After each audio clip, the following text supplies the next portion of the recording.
Aleluia, louvado seja o nome do Senhor. Vamos à palavra do dia que se encontra no livro do profeta Joel, cujo nome significa O Senhor é Deus.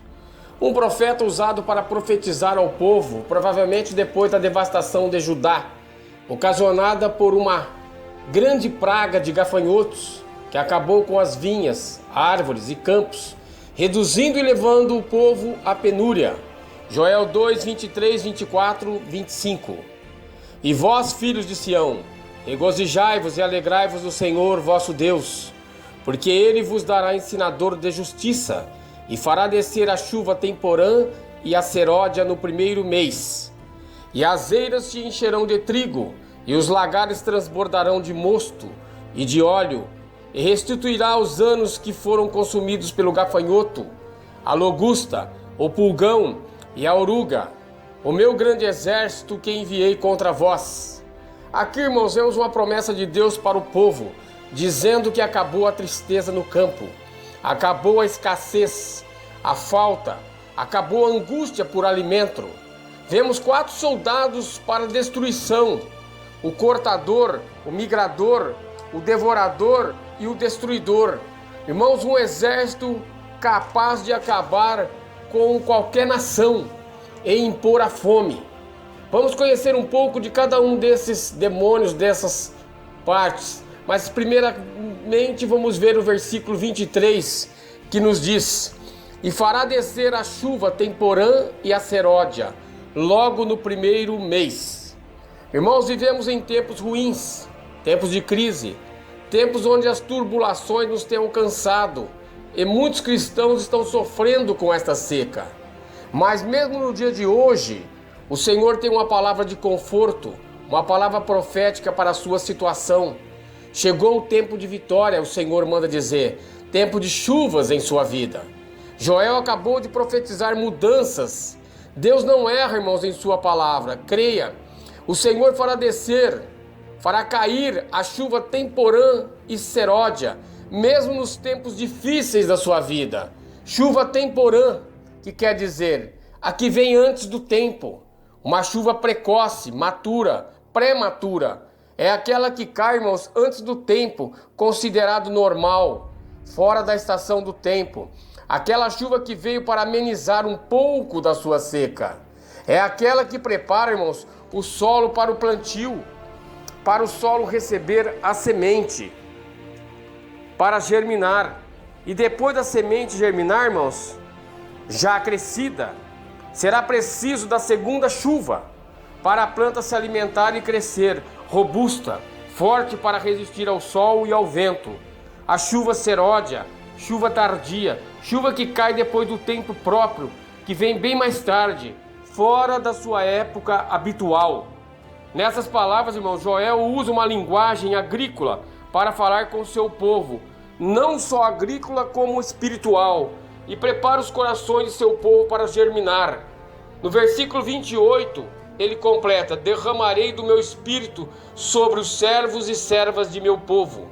Joel, irmãos, ligou a representatividade dessas chuvas para ilustrar o derramamento do Espírito Santo sobre seu povo, uma promessa dada pelo Pai e Filho.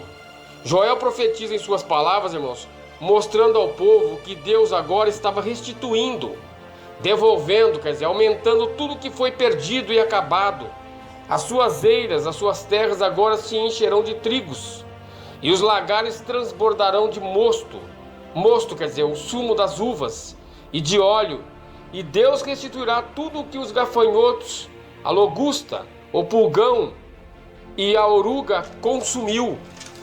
Irmãos, locusta, ou a lagarta, ou cortador, se alimentam das folhas das plantas, atingindo cerca de 10 centímetros na sua maioria.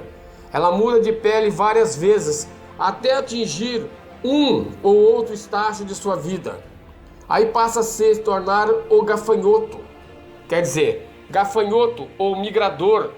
Este agora, irmãos, já é o segundo estágio, que após ser alimentado das folhas das plantas, agora com elas secas, eles mutam para mais uma estação, tornam-se terríveis gafanhotos, uma das pragas do Egito.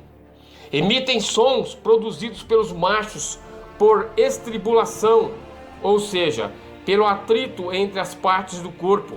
Possui entre 80 a 90 dentículos. Sua reprodução, irmãos, é rápida, pois a fêmea produz 50 a 120 ovos.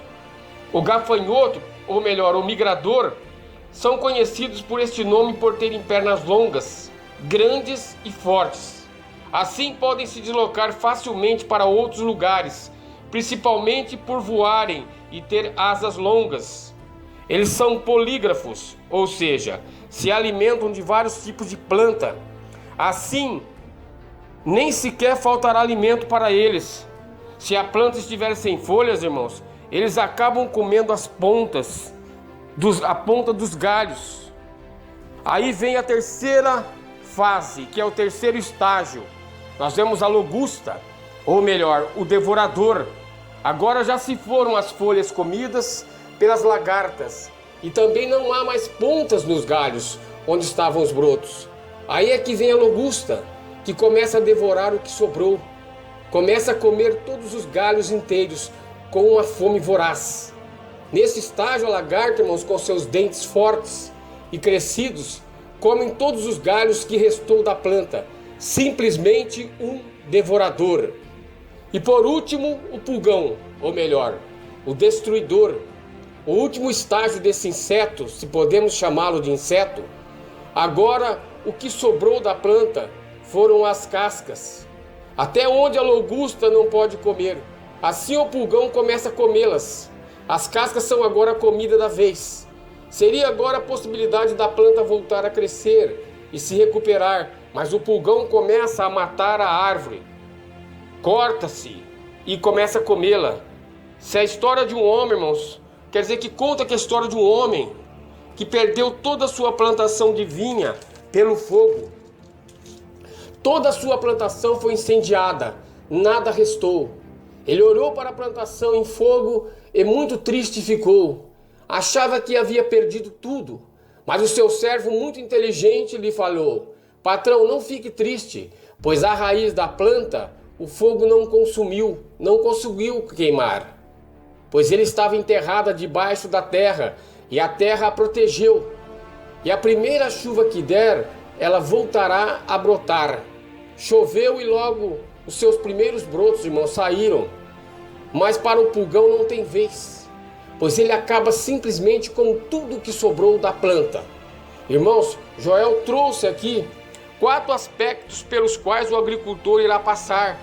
4 demônios em sua lavoura. 4 demônios que a palavra de Deus nos afirma que só vencemos através dos dízimos. Só é representada por Deus, irmãos, através de nossa obediência e seus mandamentos. Assim o Senhor poderá repreender. Mas agora a promessa de Joel para seu povo era de fartura. O próprio Deus, irmãos, estava agindo a favor de seu povo, repreendendo todo o mal e restituindo, irmãos, a tudo que eles perderam. Esperando, irmãos, porque operando Deus em nossa vida, quem que impedirá? Joel 2,32 nos diz que todo aquele que invocar o nome do Senhor, esse será salvo. Creia e toma posse dessa palavra. Aleluia.